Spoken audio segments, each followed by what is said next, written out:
Jai Hind to all. Just UPSC result declare झालेला आहे. या रिझल्टमध्ये 1009 स्टुडंट क्वालिफाय झालेले आहे. आता या रिझल्टमध्ये रँक 1 शक्ती दुबे.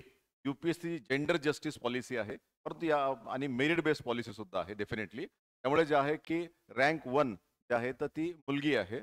सेकंड जे आहे हर्षिता गोयल. थर्ड जे आहे अर्चित पी डोंगरे फ्रॉम महाराष्ट्र.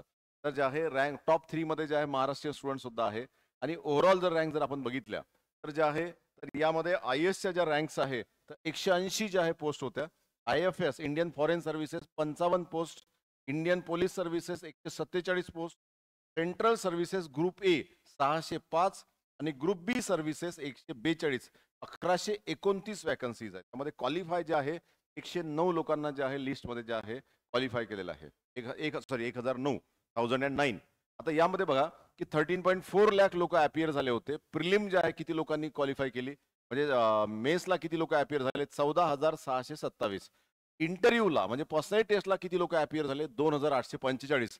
आणि यापैकी फायनल लिस्टमध्ये किती आले 1009. आता ही सिव्हिल सर्व्हिस एक्झामिनेशन आहे. यामध्ये सर्वांना जे आहे की जेंडर जस्टिस कन्सेप्ट असतो, म्हणजे सोशल जस्टिस, त्यानंतर जेंडर इक्वालिटी, कॉन्स्टिट्युशनल व्हॅल्यूज आहेत त्या अचीव होण्याच्या पॉईंट ऑफ व्ह्यू सुद्धा जे आहे इथं रिझर्वेशन पॉलिसी सुद्धा काय असते ऍप्लिकेबल असते. त्यामुळे इथं जे आहे तर economically weaker section, OBC, SC, ST, त्यानंतर जे आहे जे पर्सन्स विथ डिसॅबिलिटीज, ठीक आहे, पर्सन्स विथ डिसॅबिलिटीज याच्या सुद्धा कॅटेगरीज आहे. त्यानुसार सुद्धा जे आहे सर्वांना काय एक जे आहे ज्याला आपण म्हणतो सोशल जस्टिस किंवा जे आहे इक्विटी रिझल्टमध्ये आणण्याचा प्रयत्न आपण करतो. ज्यामुळे सिव्हिल सर्व्हिस जे आहे रिप्रेझेंटेटिव्ह जे आहे असली पाहिजे, इन्क्लुझिव्ह असली पाहिजे आणि मास बेस जे आहे याला रिप्रेझेंट सुद्धा केलं पाहिजे.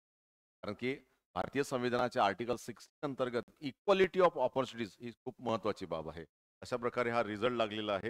या रिझल्टमध्ये जे आहे तर मोठी लिस्ट आहे. तर यामध्ये काय तर जे आहे रोल नंबर्स आणि रँक आणि नाव फायनल लिस्टमध्ये मेन्शन केलेलं असते. तर रँक 1 जी आहे त्यांचा ऑप्शनल जे आहे पॉलिटिकल सायन्स आणि IR आहे.